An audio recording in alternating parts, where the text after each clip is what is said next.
안녕하세요. MNS 아카데미 부원장 홍쌤입니다. 자, 오늘 이 시간에는 능동 중3 1학기 2차 지필 평가 시험에 대한 리뷰를 한번 해볼 건데요.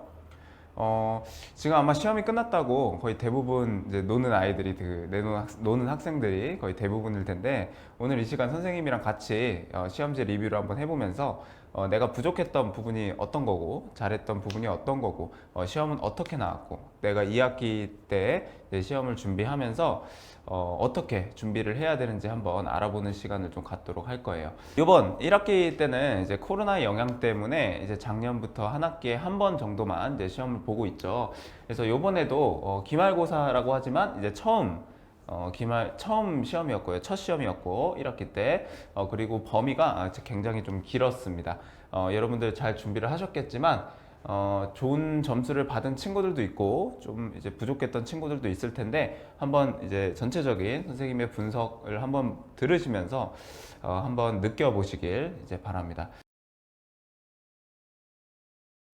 자, 일단 능동중3 총 24문제가 출제됐고요. 보통 24문제는 중학교 시험에서는 그렇게 많은 문제는 아니죠. 이제 보통 이제 문제 양은 좀 보통 일반적으로 이제 이렇게 이제 출제가 되니까 그냥 보시면 이제 24문제고 전체 다 24문제 다 객관식으로 출제가 됐습니다. 그래서 우리에게는 서술형에 좀 부담이 없었기 때문에 좀 더 이제 서술형이 나왔을 때보다는 좀 높은 점수들을 받지 않았을까 좀 예상을 좀 해요.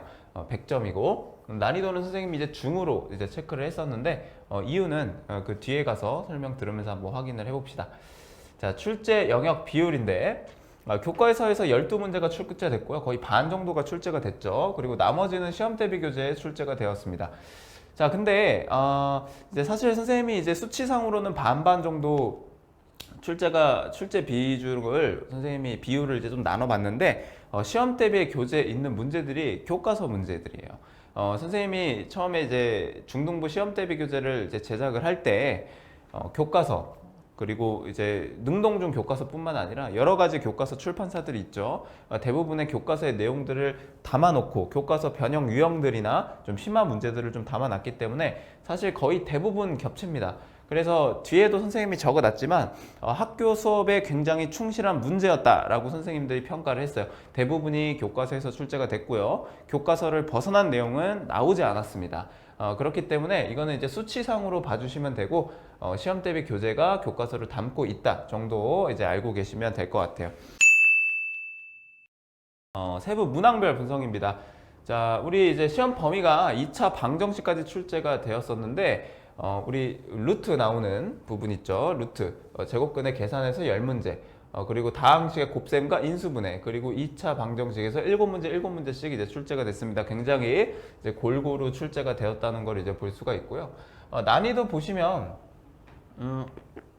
네, 이렇게 선생님이 이제 정확하게 객관적으로 나눠놨습니다. 근데 여러분들은 이렇게 느끼지 않았을 것으로 좀 예상이 들어요. 왜냐면 아까도 처음부터 설명을 했지만 이제 거의 교과서 문제에서 벗어나질 않았고 우리가 대부분 문제 푼 형태들이 그대로 이제 출제가 됐기 때문에 시험 문제 보면서 좀 많이 봤던 문제다 이렇게 아마 느끼셨을 것 같아요. 그래서 객관적으로 난이도는 이제 5문제가 중상이었지만 이 중상 문제도 시험 대비 교재나 교과서에 굉장히 많이 수록이 되었었던 문제들이기 때문에 좀 어렵지 않게 느끼실 수도 있었을 것 같습니다. 그래서 중문제, 중하문제, 하문제는 뭐 2문제밖에 없었습니다. 그래서 이렇게 이제 출제가 되었고 이렇게 총 24문제가 출제가 되었습니다. 그래서 선생님은 이제 여러분들이 느끼셨던 거와 같이 뭐 쉽지도 않고 뭐 어렵지도 않고 그냥 한 중 정도 교과서랑 시험 대비 교재에 충실했으면 100점을 맞을 수 있었다. 좋은 점수를 맞을 수 있었다. 이 정도로 평가할 수 있겠어요. 자, 최종 분석입니다. 그래서 계속해서 선생님이 반복을 하고 있지만 교과서 내용에 굉장히 충실했다. 자, 그러니까 학교 수업을 벗어나지 않았다라고 평가할 수 있겠어요.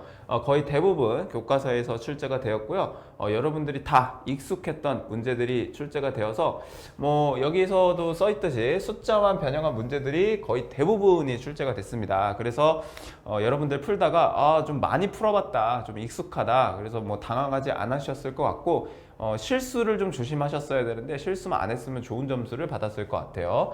전반적으로 무난한 난이도였고 시험 대비 교재 여기에 교과서까지 추가를 하겠습니다. 교과서를 반복적으로 풀었다면 고득점이 가능한 시험이었어요. 비교적 난이도 있는 문제들도 후반에 배치되었는데 이 난이도 있는 문제들 같은 경우에도 시험 대비 교재나 교과서와 유사한 문항이었기 때문에 난이도가 있었어도 굉장히 익숙했기 때문에 여러분들한테는 중상보다는 중에 가깝게 느끼시지 않았을까라는 생각이 좀 듭니다. 이제 이런 것들을 바탕으로 2학기 때는 어떻게 공부를 해야 될까? 사실 능동중은 좀 시험이 어렵지 않기로 좀 유명한 학교죠. 그래도 실수를 조심하셔야 되고 공부를 꾸준히 하셔야 되는데, 왜냐면 능동중도 예전보다는 쌤이 여기서 이제 처음 강사했던 시절을 좀 생각을 해보면 그때보다는 상당히 어려워지고 있습니다. 그리고 다양한 유형의 문제들이 또 나오고 있고요. 매 학기, 매년이 지날수록 능동중의 시험 난이도는 조금씩 올라갈 거예요. 하지만 오늘 우리가 분석했던 것처럼 교과서에서 벗어나지 않을 거고요. 그리고 시험 대비 교재, 학원 시험 대비 교재도 매년 업데이트를 하고 있기 때문에 시험 대비 교재에서도 벗어나지 않을 거예요. 그러니까 우리 학원에 다니는 MNS 아카데미 친구들은 교과서랑 학원 시험 대비 교재 그리고 담당 선생님들이 나눠주시는 프린트를 열심히 공부하면 아마 좋은 성적을 얻을 수 있을 것 같아요. 자, 2학기 때는 아마 도형이 주일 거예요. 그래서 2학기가 도형 파트죠. 우리 뭐 삼각비도 나오고 원도 나오고 막 여러 가지 이제 통계도 나오고 여러 가지 이제 단원들이 있는데 도형은 좀 많이 어렵게 느끼실 거예요. 그래서 여름방학 때부터 철저한 준비를 하셔야 됩니다.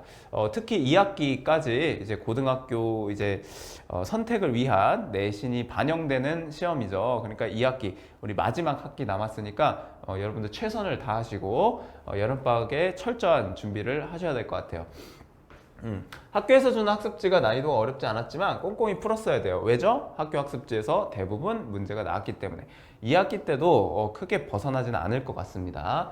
자, 아마 2학기 때는 전면 등교의 얘기가 계속 나오고 있죠. 그래서 아마 전면 등교를 할 경우에는 요번 학기까지는 작년부터 해서 요번 학기까지는 이제 계속 좀 온라인 수업이 좀 주가 돼서 한 학기에 한 번만 시험을 봤었는데 2학기 때는 이제 지금부터 전면 등교가 이제 얘기가 나오고 있습니다. 그래서 전면 등교를 할 경우에는 중간고사, 기말고사를 2번 볼 수 있을 것 같고, 그리고 객관식보다는 서술형이 좀 더 추가되지 않을까라고 좀 예상을 하고 있어요. 그래서 항상 이제 객관식이 거의 주를 이루지만 고등학교 가서도 우리 고등학교를 좀 생각해야겠죠. 고등학교 가서도 서술형 문제가 굉장히 많기 때문에 여러분들 그냥 뭐 찍어서 맞추는 객관식보다는 정확한 풀이 과정과 개념을 바탕으로 한 풀이를 좀 연습을 해주시는 게 이제 좋을 것 같습니다. 그래서 평상시에 서술형 문제에 대한 연습, 서술형 문제에 대한 연습은 사실 뭐 연습을 따로 할 필요는 없고요. 매 문제를 풀 때마다 개념에 충실하게 정확한 풀이와 등식의 성질을 이용해서 풀이 과정을 써보시는 것을 굉장히 추천드립니다.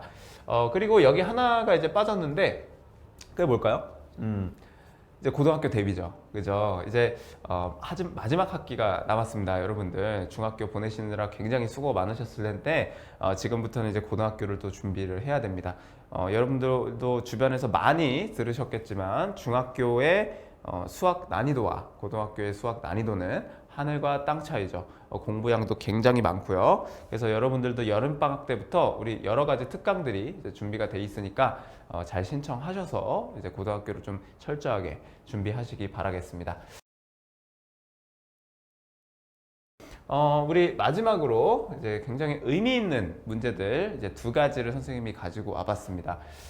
고등학교에도 이제 연계가 되는 문제이기도 하고 좀 의미가 있을 것 같아서 선생님이 2문제 가져와 봤는데 첫 번째 문제는 이제 시험 대비 교재 뭐 그대로 교과서에도 있는 문제죠. 그래서 여기 보시면 뭐 거의 똑같습니다. 뭐 숫자만 바뀌었다라고 볼 수 있는데 이거 꼭 맞춰주셔야 됩니다.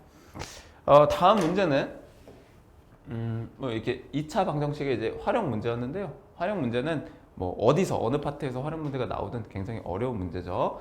2차 방정식 활용은 고등학교 수학 상에도 들어가 있기 때문에 한번 우리 풀어볼 만할 것 같아서 선생님이 비교하면서 가지고 와봤습니다. 여기에 이제 능동중 기말고사 기출문항이고요. 여기는 시험 대비 교재에 들어있던 문항입니다. 좀 다른 점이 없네요. 그죠? 그대로 이제 그림도 나왔고 좀 숫자만 바뀐 것 같아요. 그래서 마지막으로 우리 이 문제 같이 풀어보면서 이 시간을 좀 마치도록 하겠습니다. 자, 오른쪽 그림과 같이 이제 반지름의 길이가 9cm인 원이 있고요. x만큼 줄였대요. 그러니까 요만큼이 우리 x라고 볼 수 있겠습니다. 그죠? x. 자, 그럼 이제 여기 길이는 9cm였으니까 늘렸으니까 이제 여기 전체 길이는 이제 9 플러스 x가 되겠죠. 그지? 9 플러스 x. 처음 원의 넓이보다 88 파이 제곱 센티미터만큼 넓어졌다. 자, 그럼 이제 처음 원은 어떻게 되죠? 그지? 처음 원은 어떻게 되죠? 9cm였으니까 81 파이 제곱 센티미터가 되겠죠. 그 다음에 x만큼 늘렸다. x만큼 늘린 원의 넓이는 9 플러스 x의 제곱, 반지름 제곱 파이죠. 제곱 파이 제곱 센티미터.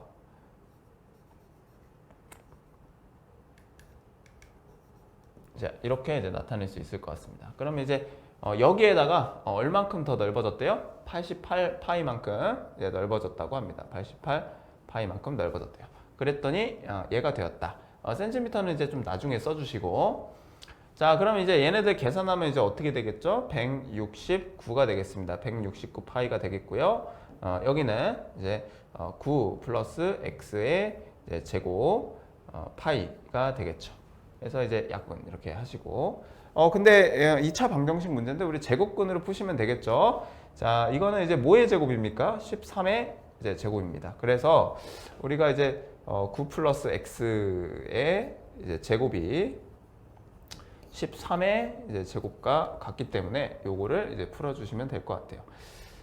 그래서 이제 여기 안에 있는 게 9 플러스 x가 이제 13이 되거나 9 플러스 x가 마이너스 13이 되면 될 것 같습니다. 자, 그럼 이제 x는 이제 뭐가 되겠죠? 4가 되겠고요. 여기서는 x는 마이너스 22가 될 건데, x는 여기서 길이를 의미하니까 절대 마이너스는 될 수 없고요. x는 4가 되면 되겠습니다. 그래서 답을 3번으로 이제 찍어주시면 될 것 같아요. 이 문제도 똑같이 풀어주시면 될 것 같죠. 자, 여러분들 여기까지 이제 선생님의 이제 분석 영상이었는데, 여러분들 굉장히 많이 수고하셨습니다. 굉장히 많이 수고하셨고, 이제 2학기 마지막 학기가 이제 남았으니까 여러분들 중학교 끝나는 그 시점까지 마지막까지 최선을 다하시고요. 이번 여름 방학 때 선생님이 이제 강조했던 거 고등학교 준비를 꼭 하시기 바랍니다. 여름 방학 때부터 준비를 미리 해두셔야 이제 나중에 고등학교 올라가서 좀 여유가 있는 상태로 우리가 공부를 할 수 있을 것 같아요. 여러분들 마지막까지 중학교 끝날 때까지 선생님과 최선을 다해 보도록 하고, 여러분들 이 영상을 듣는 모든 친구들이 자기가 부족했던 점을 좀 보완하고 2학기 때는 좋은 점수를 받았으면 좋겠습니다. 자, 여러분들 굉장히 수고 많이 하셨고요. 선생님은 여기서 인사드리도록 하겠습니다. 수고하셨습니다.